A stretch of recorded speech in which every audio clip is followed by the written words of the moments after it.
Mes enfants, je vous écris ces choses afin que vous ne péchiez point.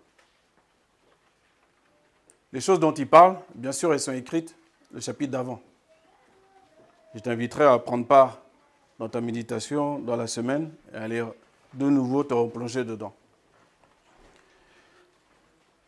Mais quand la parole de Dieu commence, quand le chapitre commence par « mes enfants », il faut comprendre que ce n'est pas seulement l'apôtre Jean qui parle, puisqu'il a cette filiation aussi, de père aux enfants. Les apôtres, c'est comme ça. Ils ont cette filiation et ce cœur de berger ultime que les personnes auxquelles ils annoncent l'évangile, auxquelles ils annoncent le royaume des cieux, deviennent leurs enfants. Ils sont chers, ils leur sont tellement chers que c'est comme leurs enfants. Et ce sont des pères. L'apôtre Jean est un père. Tout comme Pierre est devenu un père, Paul est devenu un père. Et Dieu dit donc, mes enfants, nous sommes à lui. Je vous écris ces choses afin que vous ne péchiez pas. Et si quelqu'un a péché, nous avons un avocat auprès du Père. Si tu as péché, tu as un avocat auprès du Père. Si tu dis que tu ne péches pas, tu es menteur. Voilà. Il faut que ce soit clair. Mais ce n'est pas suffisant que tu saches que tu as péché, ou qu'à un instant T, tu as péché. Il faut que tu saches aussi, c'est ça la parole complète, que tu as un avocat. Parce qu'il y en a un qui va te faire comme si tu n'en as pas d'avocat. Et qui va te faire croire que tu es perdu, tu es damné. Hein? Non, tu as un avocat. Nous avons un avocat auprès du Père. Jésus-Christ, le juste. Et lui est la propitiation pour nos péchés. Et non pas seulement pour les nôtres, mais aussi pour le monde entier. Alors pourquoi je vais m'attarder sur les péchés déjà des païens? Comme je dis souvent, quelqu'un qui est dans le noir, il est dans le noir. C'est normal qu'il se cogne à un moment donné. Tu le mets dans le noir, tu le mets dans mon bureau, tu fermes les volets, tu éteins la lumière, à un moment donné, la personne va se cogner. C'est normal. C'est ce que nous étions dans cet état auparavant. Donc, je n'ai pas besoin d'être excessivement surpris ou émotionné des choses que Dieu nous a déjà dit qui arrivent aujourd'hui. Comme les événements qui se sont passés hier dans la ville de Rennes, par exemple. Ce genre de manifestation. Ou d'autres choses encore. Ces choses doivent arriver. Les faux prophètes doivent arriver. Les faux apôtres doivent arriver. Les faux pasteurs doivent arriver. Les faux frères, tout ça, ça doit arriver. Les scandales, ça doit arriver.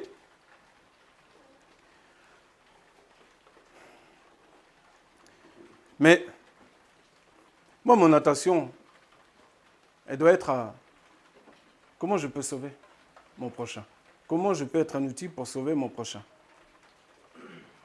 Comment je vais être un outil si je suis non pas rempli de l'Esprit de Dieu, mais rempli d'un journalisme exacerbé. Non. Les péchés, ce n'est pas fini. Vous n'avez pas fini d'en voir. Vous n'avez pas fini d'en voir. Ça ira toujours de pire en pire. On continue. Verset 3. Et par ceci, nous savons que nous le connaissons, savoir si nous gardons ses commandements. Parfois, on aime bien les définitions, on aime... ça a été fait d'ailleurs avec nos frères et sœurs de passé mercredi dernier. On a pris le dictionnaire à un moment donné et on a une définition. Là aussi, on a une définition. Comment je sais que je connais mon Dieu? Comment? C'est simple. Hein? Ce matin, je ne suis pas venu pour te parler de ta destinée. Je ne suis pas venu pour te parler des choses qui vont faire plaisir à ton nombril ou à ta chair. Je suis venu te parler de ce que Dieu attend de nous. Eh oui. Je ne suis pas parlé ni de travail, ni de mariage, ni de visa, ni de quoi que ce soit. Il ne faut pas qu'on marche à l'envers. Ça, Dieu les a appelés choses. Il les a appelés choses. Futur mari, future femme, tout ça, c'est choses. Premièrement, il faut que je recherche les choses d'en haut, il faut que je recherche le royaume des cieux et sa justice. Il faut que je mette mon énergie là-dedans. Qu'est-ce qu'il veut? C'est quoi? Qu'est-ce que ça veut dire? Il faut que je sois intelligent. Vous savez que c'est interdit d'être bête. Hein? Vous savez ça? Il y en a qui ne savent pas, mais c'est interdit d'être bête dans la parole de Dieu. Vous savez combien de la manière dont tous les manuscrits ont été gardés précieusement, comment Dieu a veillé dessus, la manière intelligente qu'il a fait que ça voyage parmi tout le globe. Certains hommes s'en sont glorifiés de leur découverte, mais ils ne comprennent pas que c'est Dieu qui les télécommande. Hein? Donc, il faut qu'on prenne le temps, à chaque fois, quand je lis la parole, d'aller en profondeur. Il y a la surface et ensuite, après, il faut que je creuse. Il faut que je sache qu'est-ce que Dieu veut de moi. C'est quoi son royaume et sa justice? Donc là, je sais que si je dis que je connais Dieu, c'est que je suis dans un mouvement, dans une marche où je fais tout pour garder ses commandements. On continue. Celui qui dit « je le connais » et qui ne garde pas ses commandements est menteur. Et la vérité n'est pas en lui. Ça, c'est grave. Celui qui dit « je le connais » et qui ne garde pas ses commandements, la définition de cette personne, c'est que c'est un menteur. Et la conséquence, c'est quoi? C'est que la vérité n'est pas en lui. Mais quand on dit la vérité n'est pas en lui, là on pourrait dire, bah oui Daniel, merci, tu ne nous apprends rien de nouveau. C'est évident, c'est logique, je comprends bien. J'ai quand même été à l'école. Très bien. Et sache que la vérité, c'est Jésus. C'est là que ça devient plus grave. Jésus n'est pas en lui. On continue. Verset 5. Mais quiconque garde sa parole, en lui l'amour de Dieu est véritablement consommé. Par cela, nous savons que nous sommes en lui. C'est français, hein? Faites tout pour garder la parole de Dieu. Quand quelqu'un te fait du mal, fais du bien. C'est ça, garder la parole de Dieu. C'est très concret, c'est très simple. Il n'y a pas besoin d'être un master en théologie. Quelqu'un te persécute, est-ce que tu pries pour lui vraiment? Non. Dieu va t'amener une personne pour pardonner. Est-ce que tu vas faire? Tu vas envoyer peut-être un SMS, comme je dis souvent. Petit SMS, pardon, avec un emoji. Non, non. Il faut qu'on se respecte plus les uns les autres. Parce qu'en vérité, il faut comprendre que mon frère, là, c'est moi-même. Quand je bénis mon frère, quand je prie pour lui, je me bénis moi-même. C'est ça qu'il faut comprendre. C'est un principe divin, c'est une loi divine. La pluie tombe, l'herbe, je sais déjà que je vais être obligé de couper dans les jours qui viennent. Parce que la pluie ne tombe pas juste comme ça pour tomber, pour amuser les gens. Elle tombe pour faire fleurir. La parole de Dieu qui vient, qui est l'eau, quand elle vient à toi, quand Jésus est venu à toi, il n'est pas venu à toi pour que tu restes dans ton coin enfermé, à sécher, là, comme une vieille plante séchée. Non. C'est pour que tu puisses fleurir. Et il a mis des moyens divers et variés avec sa grande intelligence pour que tu puisses être bien exposé à la lumière. Les plantes ont besoin de la lumière, oui ou non? Oui. Bon. Il ne faut pas avoir peur de la lumière. Nous sommes issus de ce sol-là. Il y a des principes sur le plan naturel et spirituel qui sont absolument similaires. Nous avons besoin non seulement de l'eau, de la parole de Dieu, nous avons besoin de la lumière de Christ, c'est-à-dire le Saint-Esprit qui éclaire nos sentiers, qui nous dit va à droite, va à gauche, recule, tais-toi, parle. Ah, ça, on a besoin, ça, éclairer. Sinon, on va vivre n'importe comment, on se lève et puis on vit n'importe comment. On connaît 2-3 chants, on a 2-3 principes de morale, puis c'est bon. C'est ça la vie, non. Dieu a pour nous j'allais dire destinées, a pour nous une vision qui est au-dessus de ce que nous, on peut imaginer. Nous sommes des sacrificateurs royaux.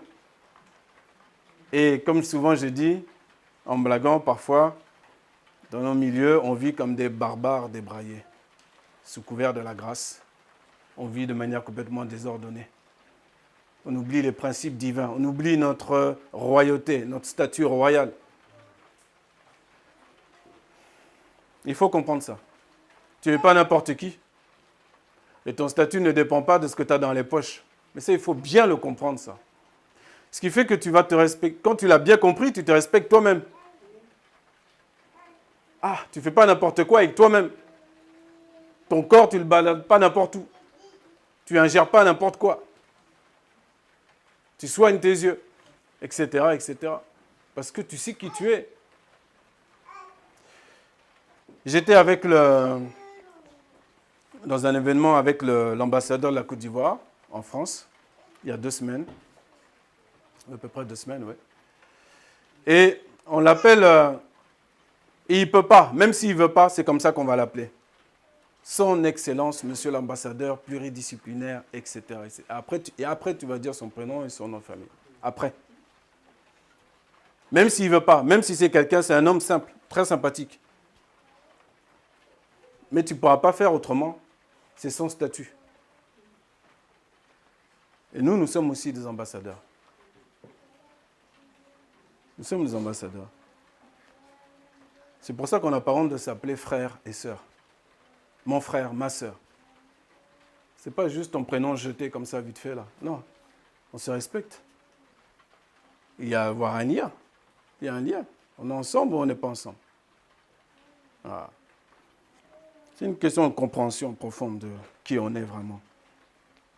On va continuer. Verset 6. Celui qui dit demeurer en lui doit lui-même aussi marcher comme lui a marché. Ça peut donner le vertige. Hein. Vous savez, hein, monsieur l'ambassadeur que j'ai vu là, avant c'était un professeur. Mais il a appris. Il a appris. Et il est sorti de son village pour aller à la ville moyenne, pour aller à la grande ville. Et au fur et à mesure, il a appris. Il fallait qu'il rencontre les personnes, il fallait qu'il apprenne les us et coutumes. Même si pour lui, peut-être, humainement, c'est peut-être trop. Peut-être même qu'il en a marre, qu'on l'appelle son Excellence, Monsieur l'ambassadeur pluridisciplinaire, etc. Mais il faut se plier aux règles. Et nous-mêmes, nous sommes appelés à nous plier aux règles. Et la règle que nous avons, c'est la loi de Christ. La loi de Christ, c'est ça qui nous conduit. Notre loi doit surpasser celle des scribes et des pharisiens. C'est-à-dire que ce n'est pas suffisant de savoir où se trouve un verset, ce n'est pas suffisant de connaître un verset, de connaître un chant par cœur, ce n'est pas suffisant. On doit rechercher plus excellent encore. Plus excellent.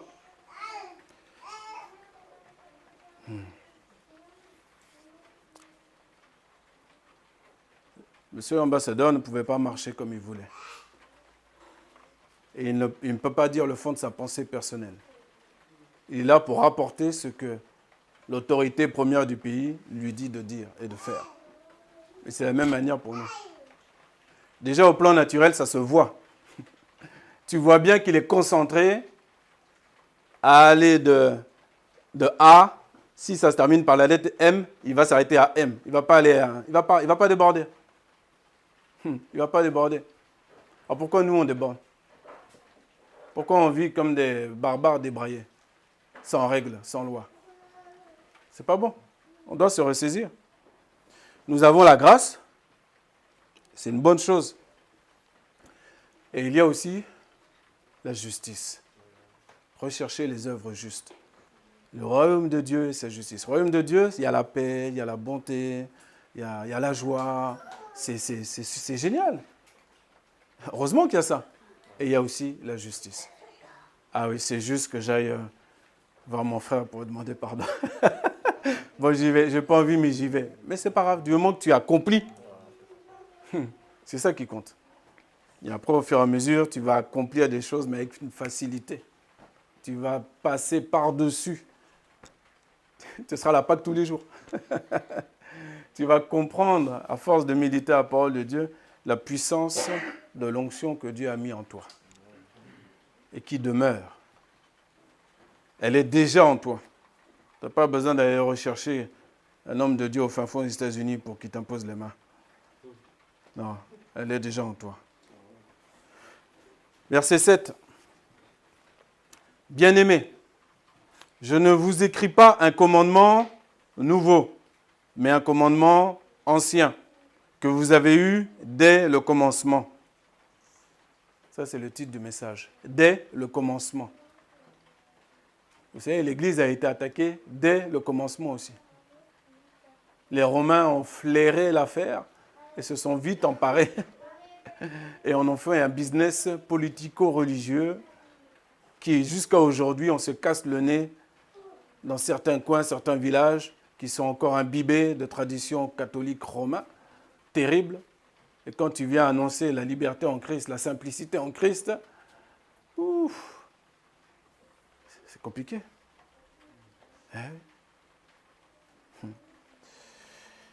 Et dès le commencement, qu'est-ce qu'il nous a dit dès le commencement? Le commandement ancien est la parole que vous avez entendue. Tu te rappelles, quand tu es venu à Christ, la parole que tu as entendue? Est-ce que vous vous rappelez la première parole que vous avez entendue? Est-ce que vous vous rappelez vos premières lectures de l'Évangile? Parce qu'il peut y avoir la parole d'un frère, d'une sœur, qui vous a encouragé d'une manière ou d'une autre. C'est bien.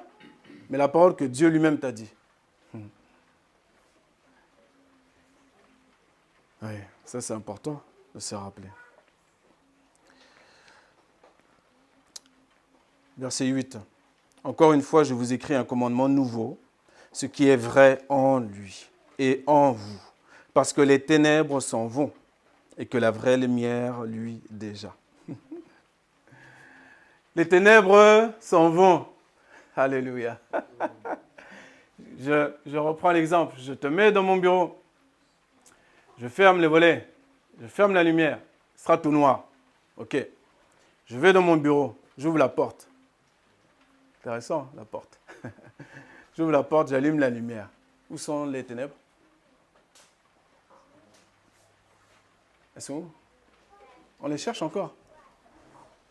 Est-ce que les ténèbres ont un pouvoir contre la lumière? Non. Mais vous savez, ces paroles parfois nous semblent trop simples. On voudrait quelque chose qui vous secoue un peu plus. Mais alors que c'est d'une puissance extraordinaire. Dieu en toi, toi en lui, mais naturellement, vous éclairez, vous devez éclairer, nous devons éclairer. Et les ténèbres ne peuvent pas nous résister. Elles ne peuvent pas nous résister. Dieu est souverain. Ils ne peuvent pas. Il va quand même être un pédagogue et il va continuer la précision, l'apôtre Jean. Verset 9. Celui qui dit être dans la lumière et qui est son frère est dans les ténèbres jusqu'à maintenant. Celui qui dit qui est dans la lumière et qui est son frère est dans les ténèbres jusqu'à maintenant. N'aimez pas le monde. Vous savez, dans le monde, il y a la haine. Il y a la haine dans le monde. Les choses qui sont dans le monde. Il y a la haine. Nous, non. Nous, il ne faut pas se mentir. Ton frère ou ta sœur, il y a un jour, il va te piquer. C'est comme ça. Mais l'image qu'un jour, puisque c'est la fête des pères, je vais reprendre encore un exemple que mon père avait donné un jour. Je ne sais pas si la plupart des gens étaient là, mais prenez l'exemple de Jésus cloué à la croix, crucifié. Vous vous rappelez? Donc, tu peux te mettre un clou toi-même au pied, tu peux te mettre, allez, tu peux essayer d'arriver là, imaginons, tu y arrives. Bon, après, là, il faut quelqu'un, tu ne pourras pas, parce que ta main, elle est prise là. Il faut quelqu'un qui vienne pour te clouer complètement, te crucifier complètement. Et la manière dont Dieu a de faire, c'est d'utiliser ce qu'il a sous la main. Eh oui. Il a sous la main, il y a qui? Il y a ton frère, il y a ta soeur, ils sont là. Ils vont te piquer, t'inquiète pas. Et tu vas sentir que, mais qu'est-ce qu'il a? Qu'est-ce qu'il a? Il dit, mais oui, parce que tu n'es pas encore mort. Tant que tu n'es pas mort, je vais te mettre des gens à côté de toi, ils vont te faire mourir comme il faut, tu vas voir. Tu vas voir comment tu vas mourir. Ah. Il faut mourir. Il faut mourir. Ah.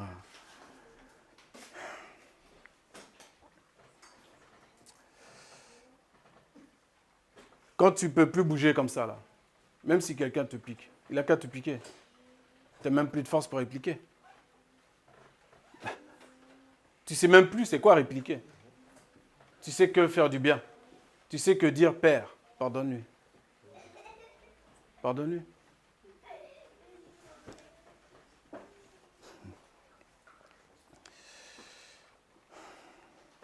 On poursuit. Verset 11. On va reprendre verset 10, pardon. Écoutez bien les clés. Les clés du royaume. Verset 10, il dit, celui qui aime son frère demeure dans la lumière. 1, premier mouvement. 2, et il n'y a point en lui d'occasion de chute. J'espère que ça parle à plusieurs d'entre nous. Hein. Il y a besoin d'une exégèse? Ou ça va? Exégèse, tout le monde, ça va? Ouais. Explication de texte approfondie? Non. Non. Parfois, on a besoin d'attaquer notre intelligence comme ça, de temps en temps. Mais parfois, non. Regarde. T'en as marre de chuter hein, perpétuellement. T'en as marre? Est-ce que l'amour du Père est en toi? Il peut y avoir plusieurs raisons pour lesquelles tu chutes.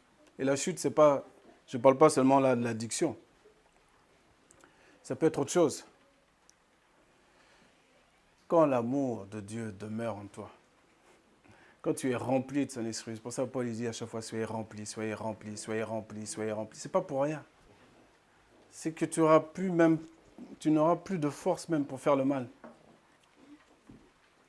Mais, il faut être honnête, parfois la jauge descend. Parfois la jauge descend. Et quand il descend, pourquoi tu ne retournes pas à la station-service? Il faut refaire le plein.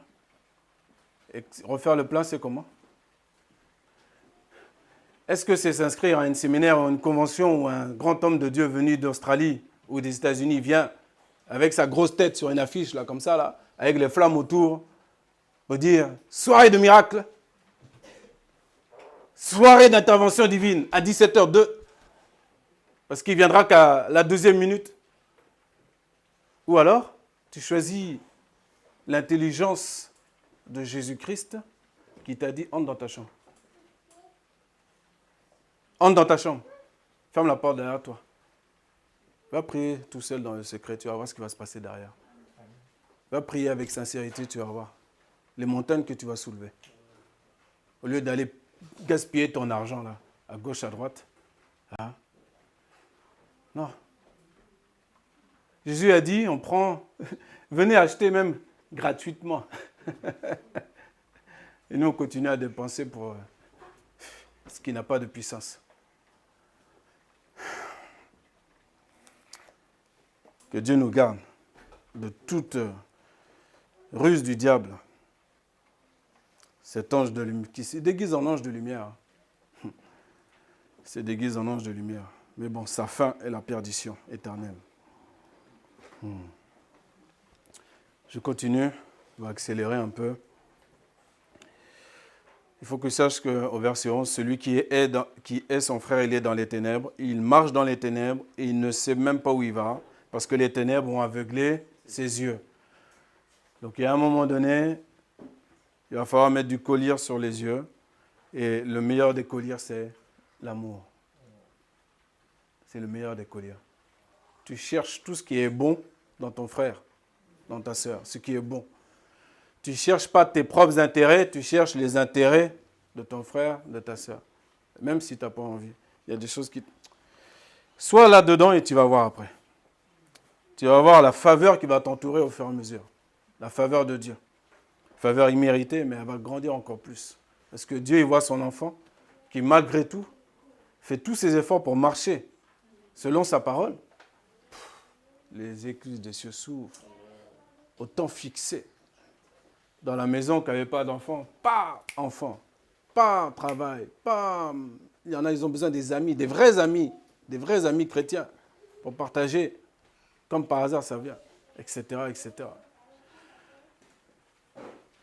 Mais d'abord, on recherche le royaume des cieux et sa justice. Et ensuite, après, le reste vient et nous est donné. C'est une loi, c'est un principe divin. Maintenant, on va revenir aux enfants. Il y a des enfants ici parmi nous. Des enfants selon l'âge et des enfants selon la maturité spirituelle. Ce qui n'est pas une mesure qu'on a à faire les uns vis-à-vis des autres, comme comparaison, pas du tout, mais ce qui est simplement factuel. D'accord ? Je vous écris, enfants, parce que vos péchés vous sont pardonnés par son nom. Allô ? Tes péchés sont pardonnés par le nom de Jésus. Celui qui est encore enfant dans la foi, ça, ce n'est pas encore scellé et fortifié dans son âme.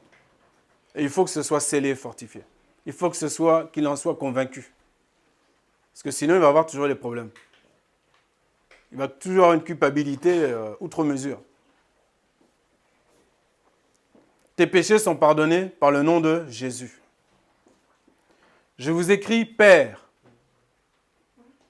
parce que vous connaissez celui qui est dès le commencement. Celui qui est arrivé à la mature spirituelle d'être un père et celui qui est arrivé au stade simplement qu'au final, il connaît son Dieu. Il connaît son Dieu. Il peut lui arriver tout ce qui peut lui arriver, comme Job, mais il ne va pas maudire son Dieu. Il le connaît. Il le connaît. Il ne va pas maudire. Il peut lui arriver tout ce qui peut arriver. Il connaît son Dieu. Il sait que son Dieu, ce n'est pas un truand. Ce n'est pas quelqu'un qui fait du mal pour faire du mal. Non. Donc comme il connaît, son comportement est en fonction. Son comportement est en fonction. Quand tu es père, tu es plus à regarder si tes péchés sont encore nettoyés ou pas nettoyés, ou Jésus à la croix, est-ce que vraiment c'est pour moi aussi, je suis... Non, non. Tu es arrivé à un stade de maturité qui fait que tu es appelé pour les enfants, pour servir encore les enfants jusqu'au bout, faire en sorte que les enfants deviennent des jeunes gens qui deviennent des pères. Je vous écris, jeunes gens, parce que vous avez vaincu le méchant. Allô? Quelqu'un est attaqué la nuit, spirituellement, le jour? Quelqu'un a attaqué un jeune gens? Jeunes gens dans la foi, je ne parle pas d'âge. Jeunes gens dans la foi, ce n'est pas parce que tu as pris ton baptême la semaine dernière. Tu peux même être en crise depuis 10 ans. Mais tu es toujours embêté avec le méchant. Tu ne lui as pas encore réglé son compte et il t'empêche de dormir. Parce que souvent, ça se passe la nuit. Mais bon, ça peut être d'autres manières de faire. Mais tu ne lui as pas encore réglé son compte. Donc, il a toujours accès à toi. À quel moment tu vas décider de comprendre parce que Jésus demeure en toi, sa parole demeure en toi, il te répète encore aujourd'hui que tu as vaincu le méchant. Amen. Oui, mais non, mais je ne comprends pas parce que moi, encore la nuit dernière, si tu savais... Non. Mon juste vivra par la foi. La foi en quoi? En la parole de Dieu. Amen. Cette parole-là, je vais la prononcer jusqu'à ce que mon ennemi il en ait marre. C'est lui qui doit en avoir marre et il va quitter. Résistez au diable et il s'enfuira loin de vous. Lui, il doit être fatigué. Pas moi, ce n'est pas l'inverse. Moi, je suis dans le repos du Seigneur. Repos. Je vous parle de choses concrètes. Je sais ce que c'est être attaqué la nuit. Depuis tout jeune, j'ai été attaqué la nuit. Mais il y a toujours eu quelque chose en moi qui a fait que je ne dois pas laisser transparaître 1 millimètre de peur. Je ne sais pas pourquoi, mais ça a toujours été comme ça. C'est comme insulter Dieu, si tu veux. Il faut faire attention. Dieu est avec toi? Ok, il est avec toi, bah alors. Pourquoi tu as peur? Il y en a un qui doit avoir peur. Lui et toutes ses troupes-là, elles ont peur, elles tremblent même, la Bible nous dit. Elles tremblent. Un jour, j'ai été attaqué la nuit. Une ultime, ça faisait très longtemps qu'il m'avait laissé tranquille. Et il vient J'étais à moitié endormi. Puis, quand tu vas basculer dans le sommeil, à un moment donné, tu entends, vient dans ton oreille là, et sont un grognement de démons dans mon oreille comme ça.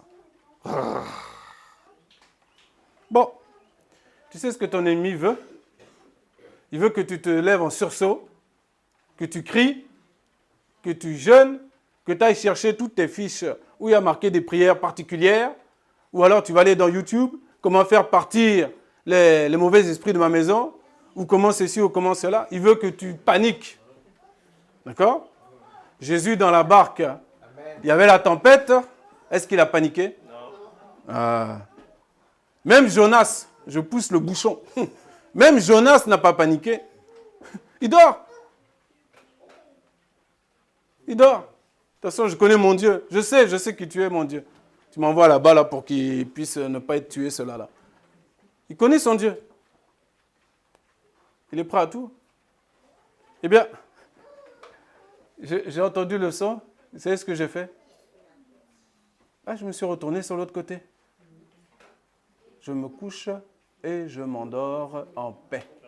Car toi seul, ô Éternel, tu me fais habiter en sécurité dans ma demeure. Amen. Ce psaume, il doit non pas être récité, il doit être accompli. Et donc, pour qu'il soit accompli, comme toutes les autres paroles de Dieu, Dieu va te donner des exercices pratiques.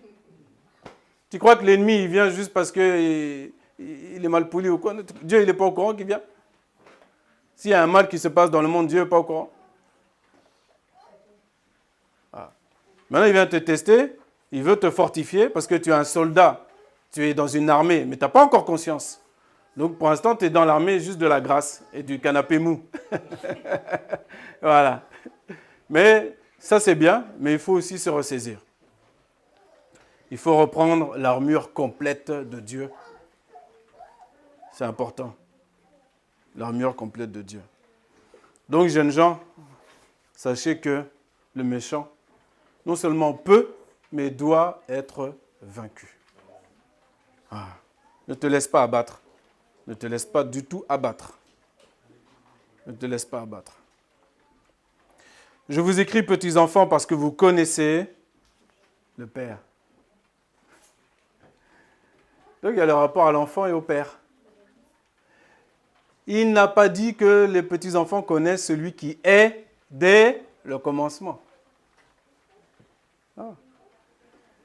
Est-ce que vous connaissez le Père? Vous savez que vous avez un Père. Vous savez que vous avez un Père qui prend soin des affligés, des orphelins. Eh oui, vous en avez. Donc il y a une conséquence. Il y a une conséquence à ça. Je ne peux pas dire, ah oui, non, moi je suis abandonné, ou je n'ai pas connu mes parents, ou ceci ou cela. Oui, chacun a sa propre souffrance. Mais quand tu viens à Christ, il te donne un père, il te donne une mère, il te donne plein d'enfants, plein de frères et sœurs. Tu n'es pas abandonné.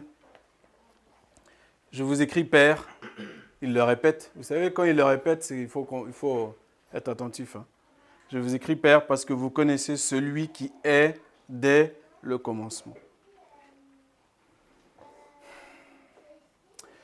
Je vous ai écrit, jeunes gens, parce que vous êtes forts.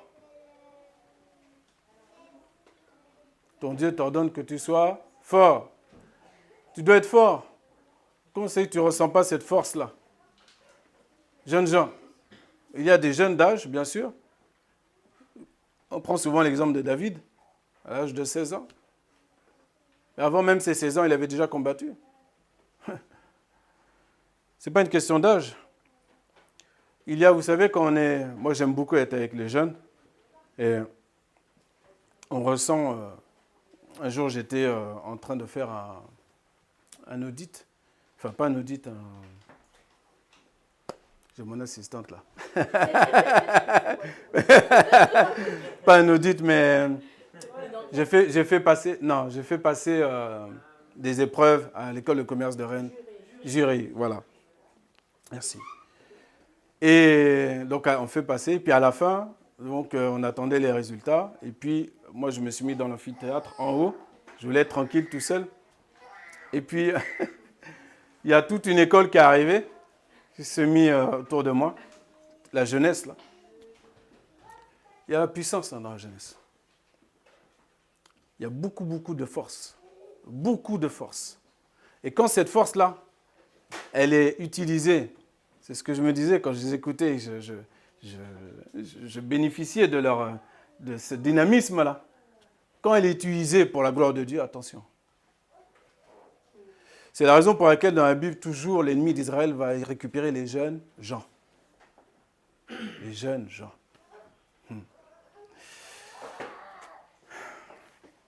Vous êtes forts. Vous êtes forts pourquoi? Parce que la parole de Dieu demeure en vous et que vous avez vaincu le méchant. Je vous ai écrit, jeunes gens, parce que vous êtes forts et que la parole de Dieu demeure en vous et que vous avez vaincu le méchant. N'aimez pas le monde, pour finir, n'aimez pas le monde ni les choses qui sont dans le monde. Si quelqu'un aime le monde, l'amour du Père n'est pas en lui. Alors maintenant, comment je fais?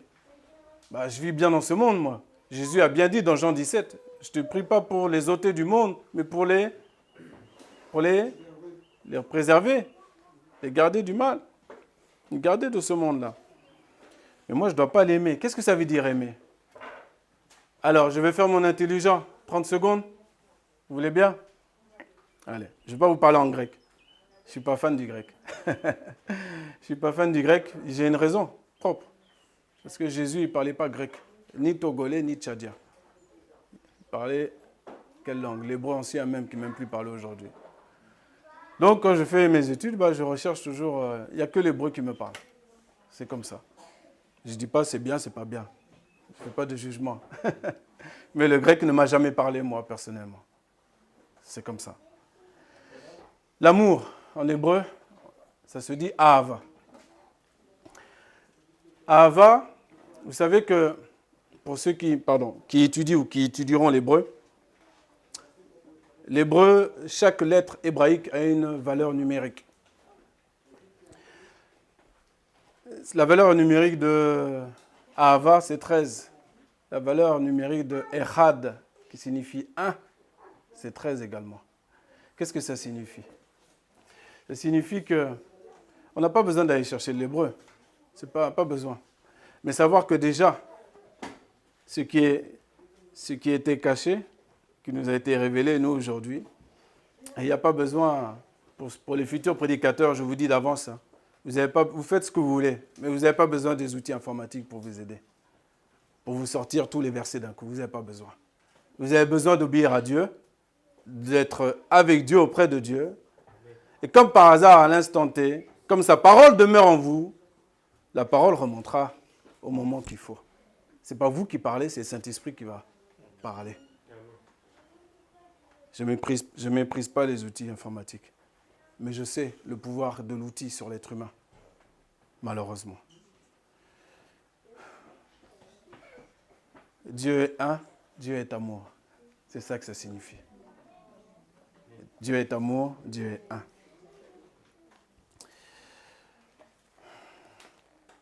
Si tu es un avec Dieu, comment tu peux faire un avec le monde? Si tu aimes le monde, tu fais un avec lui. Tu fais un. C'est pour ça qu'il y en a qui ont du mal, des fois, à ceux qui aiment beaucoup le foot, par exemple. Je sais qu'il y a des... Moi, j'en ai fait partie, donc je peux prendre cet exemple-là. On n'aurait pas pu louper une finale de Champions League. Jamais on aurait regardé ça en différé. Aujourd'hui, il faut qu'on te rappelle le jour et l'heure pour savoir quand est-ce que ça se joue. Ils n'ont qu'à jouer. Souvent, ça, je dis, ils n'ont qu'à jouer. Ils n'ont qu'à jouer. Je n'ai rien contre le sport, mais ils n'ont qu'à jouer. Il y a ce qui est prioritaire et ce qui est important. Ils ont le droit de jouer, il n'y a pas de problème.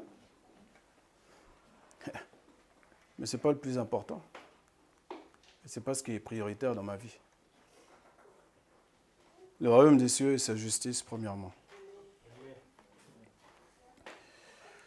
N'aimez pas le monde ni les choses qui sont dans le monde. Si quelqu'un aime le monde, l'amour du Père n'est pas en lui. Parce que tout ce qui est dans le monde, la convoitise de la chair et la convoitise des yeux et l'orgueil de la vie, n'est pas du Père, mais c'est du monde.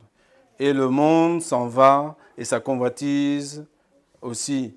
Mais celui qui fait la volonté de Dieu demeure éternellement. Amen. Éternel notre Dieu, nous te bénissons. te bénissons pour ta parole. Ta parole qui parle mieux que n'importe quel prédicateur ou pasteur. Qui en vérité, si nous étions vraiment éveillés,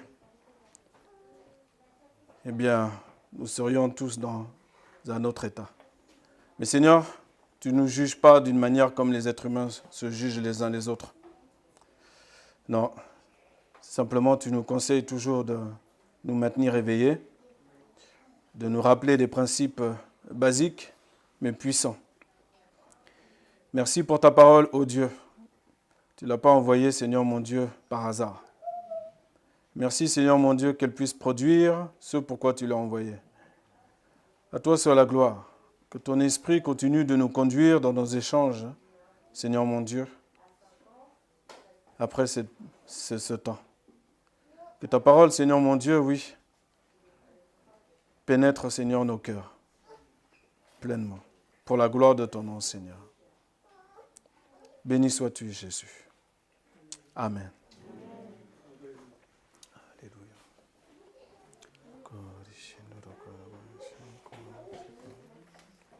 Jésus. Alléluia, Jésus.